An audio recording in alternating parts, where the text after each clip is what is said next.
5번째 며느리도 도망쳤습니다. 마을 사람들은 수군거렸습니다.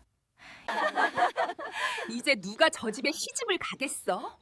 호랑이 할멈 댁은 며느리 무덤이야. 하지만 그로부터 2년 후 저기 걸어오는 저분이 정말 호랑이 할멈 맞아? 며느리랑 함께 다정하게 웃으면서 걸어오네. 대체 무슨 일이 있었던 거야? 그 며느리는 특별했습니다. 사람들은 그녀를 이렇게 불렀죠. 돌부처 며느리. 아무리 때려도 부서지지 않는 돌부처. 하지만 진실은 그녀는 돌이 아니었습니다. 어떻게 한 여인이 조선 최악의 시어머니를 세상에서 가장 자상한 어머니로 바꿔놓았을까요? 지금부터 그 놀라운 이야기가 시작됩니다. 단양에서 하루거리에 있는 송파마을. 푸른 산으로 둘러싸인 이 평화로운 마을에는 양반 집안들이 모여 살았습니다. 그 중에서도 가장 크고 위험 있는 집이 하나 있었습니다. 바로 최씨 대감댁이었습니다. 높은 돌담 위로 검은 기와지붕이 하늘을 찌를 듯 솟아있었습니다. 사랑채, 안채, 행랑채까지 갖춘 큰 저택. 마당에는 100년 된 은행나무가 서 있었고 연못에는 잉어들이 유유히 헤엄쳤습니다. 최대감은 한양에서도 이름난 문관 출신이었습니다. 학식이 높고 덕망도 있어 마을 사람들의 존경에 받았죠. 하지만 사람들은 이 집 앞을 지날 때면 고개를 숙이고 발걸음에 재촉했습니다. 왜일까요? 최대감에게는 아들이 하나 있었습니다.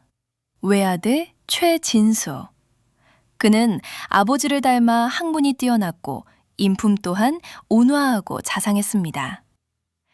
최도련님은 정말 좋은 분이야. 저렇게 효성스럽고 착한 사람도 드물지. 26의 나이에 과거에 급제하고 훤칠한 외모에 인품까지 갖춘 최진수. 마을의 모든 처녀들이 그를 흠모했습니다. 모든 집안이 그와의 혼사를 원했습니다. 하지만 이상한 일이 계속 일어났습니다. 첫 번째 며느리는 3달 만에 떠났습니다. 눈물을 흘리며 친정으로 돌아갔죠. 다시는 그 집에 못 가겠어요. 두 번째 며느리는 6달을 버텼습니다. 하지만 결국 병을 핑계로 친정에 갔다가 돌아오지 않았습니다. 세 번째 며느리는 용기가 있었습니다. 저는 다릅니다. 잘할 수 있어요. 하지만 넉 달 만에 그녀 역시 달빛 아래 도망쳤습니다. 네 번째 며느리는 단 2달. 5번째 며느리는 겨우 1달을 견뎠을 뿐이었습니다. 마을 사람들은 수군거렸습니다. 최도련님은 그렇게 좋은 분인데 도대체 그 집에 무슨 일이 있는 거야? 몰래 만난 며느리들이 친구들에게 털어놓았습니다. 시어머니가 너무 무서워. 새벽 4시에 일어나라. 밤 10시까지 바느질하라. 밥상을 한 번 뒤엎으시면 온 집안이 얼어붙어. 한마디 한마디가 칼날 같았어. 눈빛만 봐도 숨이 막힐 것 같았단 말이야. 이 소문은 삽시간에 퍼져나갔습니다. 최씨 대감댁 시어머니는 호랑이야. 아니, 호랑이보다 더 무서워. 아무도 더 이상 그 집에 시집가려 하지 않았습니다. 최씨 부인. 그녀는 한때 명문가의 교수였습니다. 어려서부터 엄격한 교육을 받으며 자랐죠. 여자는 일해야 한다. 며느리는 일해야 한다. 집안의 채통은 일해야 한다. 그녀 역시 한때는 어린 며느리였습니다. 차갑고 무서운 시어머니 밑에서 수없이 많은 눈물을 흘렸습니다. 그리고 그녀는 생각했습니다. 나는 내 시어머니처럼 되지 말아야지. 하지만 세월이 흐르고 그녀는 자신도 모르게 자신이 가장 두려워하던 사람이 되어 있었습니다. 최씨 부인은 언제나 단정했습니다. 회색빛 비단 저고리에 머리는 한 올도 흐트러짐 없이 쪽을 찌고 자세는 언제나 꼿꼿했습니다. 그녀의 눈빛은 매서웠습니다. 한 번 보면 등골이 오싹해지는 눈빛. 그녀의 목소리는 날카로웠습니다. 칼날처럼 사람의 마음을 베는 목소리. 그녀는 미소를 짓지 않았습니다.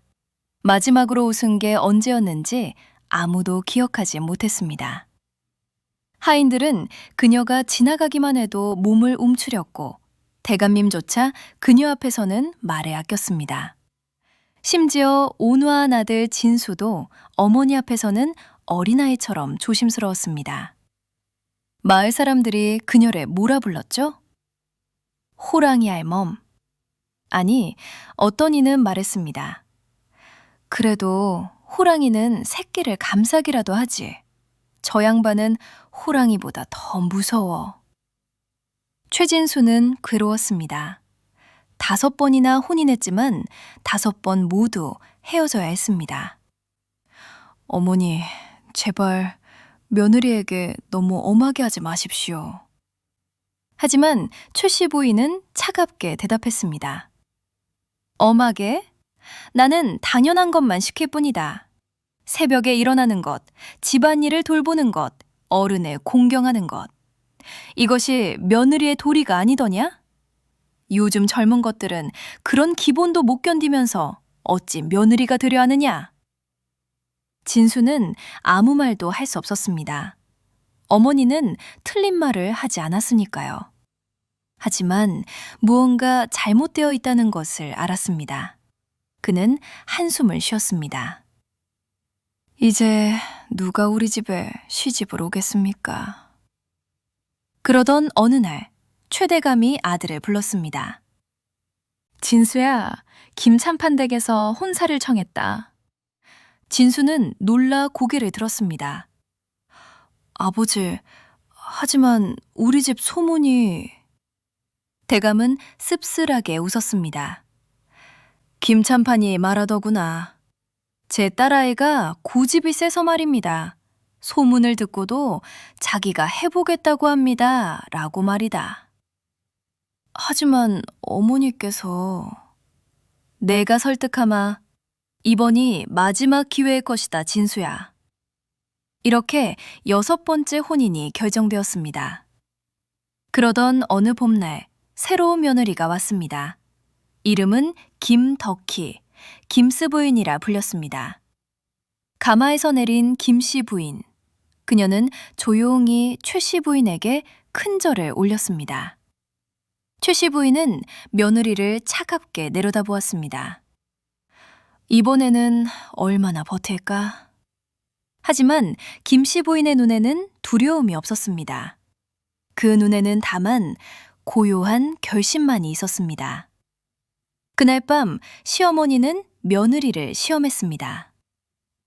내일부터 새벽 4시에 일어나 우물물을 길러오너라. 저녁 10시까지 바느질을 하여라.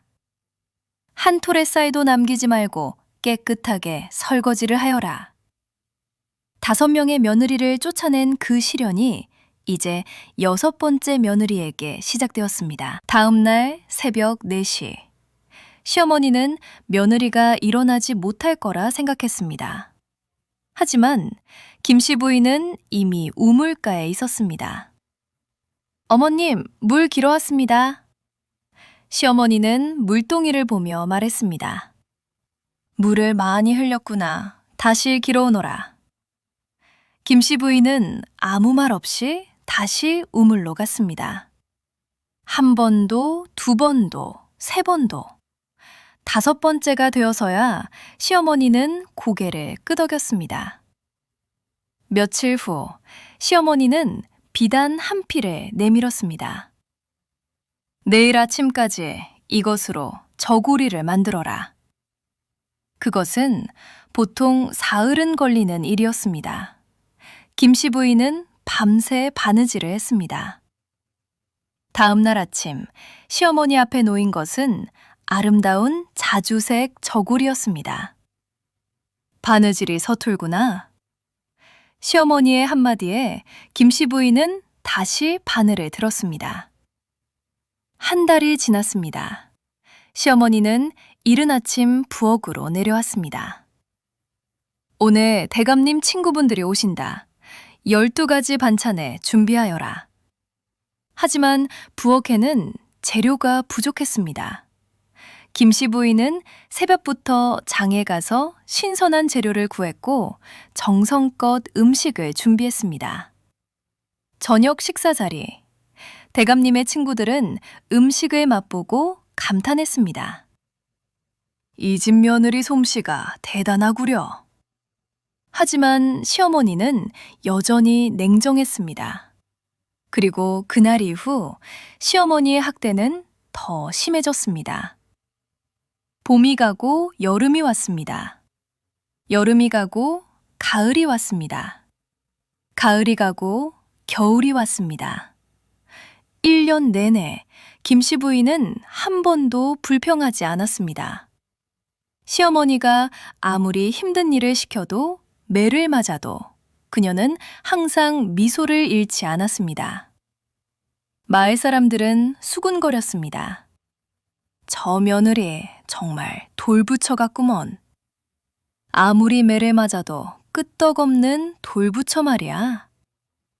그렇게 김씨 부인은 돌부처 며느리라 불리게 되었습니다. 2년째 되던 겨울, 유난히 추운 겨울이었습니다. 그날도 시어머니는 며느리에게 차갑게 말했습니다. 며느리, 마루를 언제 닦았길래 이렇게 더러운 것이냐? 깨끗하게 다시 닦아라. 하지만 그날 밤 시어머니가 쓰러졌습니다. 고열에 시달리며 침상에 누운 시어머니. 의원은 고개를 저었습니다. 나이도 많으신데 고비를 넘기기 어려울 것 같습니다.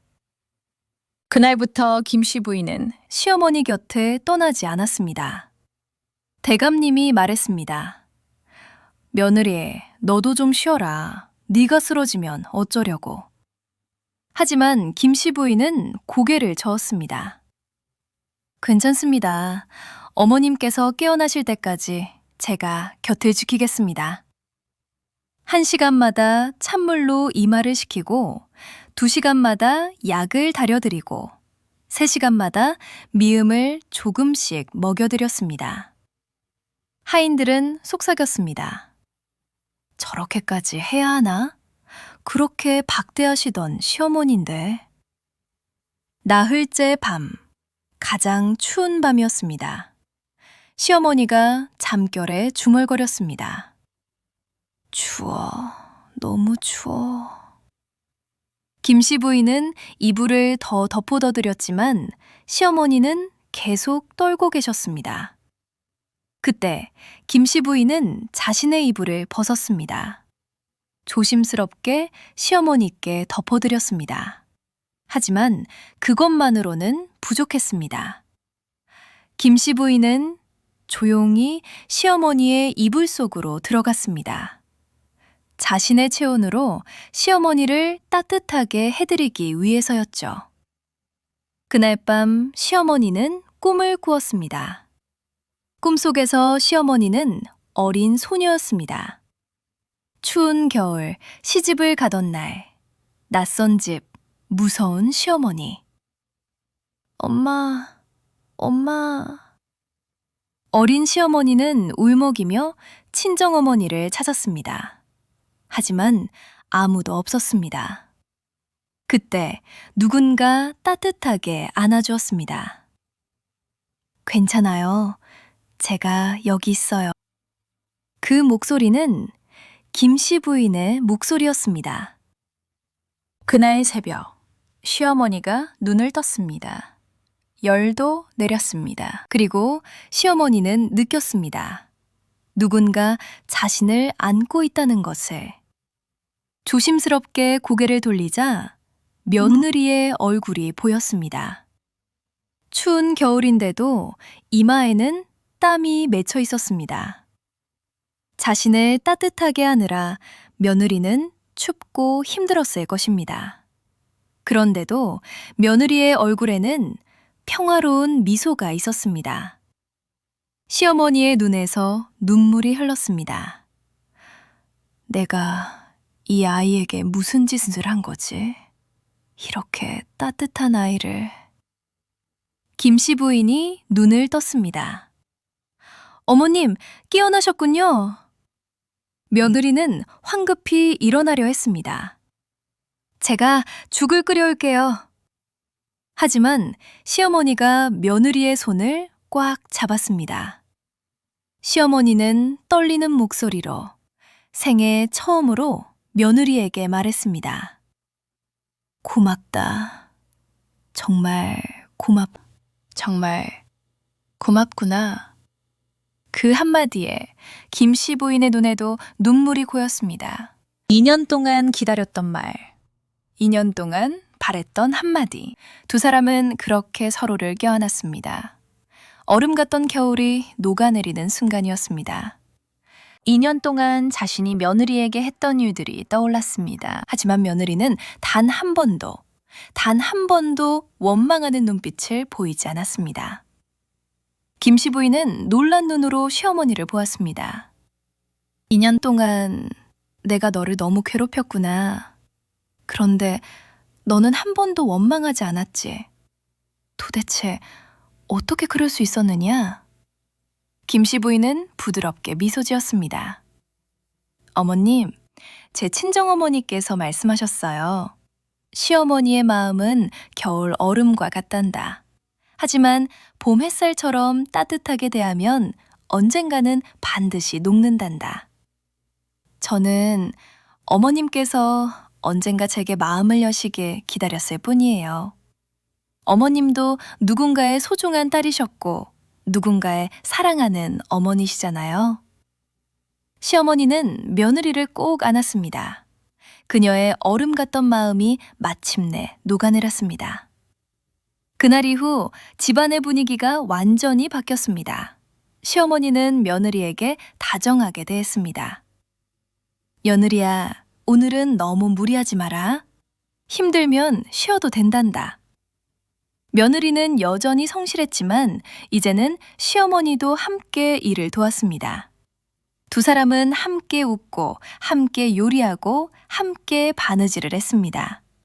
마을 사람들은 깜짝 놀랐습니다. 호랑이 할멈이 웃고 계시네? 며느리와 함께 장에 나오시다니.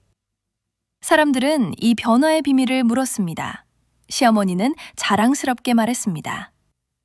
우리 며느리는 돌부처가 아니라 따뜻한 봄 햇살이었답니다. 내 얼어붙은 마음을 녹여준 말이지요. 세월이 흘렀습니다.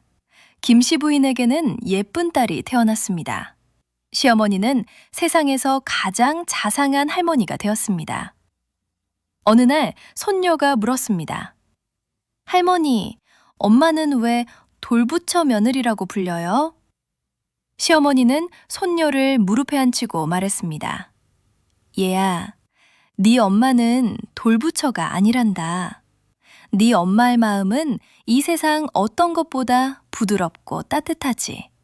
하지만 힘든 일이 있어도 참을성 있게 견디고 미움 대신 사랑으로 대하는 모습이 마치 흔들리지 않는 돌부처 같았단다. 할머니는 한때 너무 차갑고 무서운 사람이었어. 하지만 네 엄마의 따뜻함이 할머니를 변하게 했단다. 손녀가 물었습니다. 그럼 힘들 때는 어떻게 해야 해요? 김씨 부인이 대답했습니다. 마음이 힘들 때는 봄을 생각해야 한단다. 아무리 추운 겨울도 지나가고 따뜻한 봄은 반드시 온단다. 강한 바람이 바위를 깎지 못하지만 부드러운 물은 바위에 길을 낸단다. 진정한 강함은 부드러움에서 나온단다. 그렇게 돌부처 며느리의 이야기는 마을에서 마을로 세대에서 세대로 전해졌습니다. 사람들은 이 이야기를 들으며 깨달았습니다. 진정한 승리는 힘으로 얻는 것이 아니라 사랑과 인내로 얻는다는 것을. 그리고 가장 단단한 것은 돌이 아니라 포기하지 않는 따뜻한 마음이라는 것을. 여러분도 살아가면서 어려운 일을 만날 것입니다. 때로는 호랑이같이 무서운 시련이 올 수도 있죠. 하지만 기억하세요. 봄 햇살처럼 따뜻한 마음과 돌부처처럼 흔들리지 않는 인내가 있다면 반드시 겨울은 지나가고 봄이 온다는 것을. 이것이 바로 조선시대부터 전해 내려오는 돌부처 며느리의 이야기입니다. 구독과 좋아요는 더 좋은 역사 이야기를 만드는 큰 힘이 됩니다. 다음 영상에서 다시 뵙겠습니다. 끝까지 시청해 주셔서 감사합니다.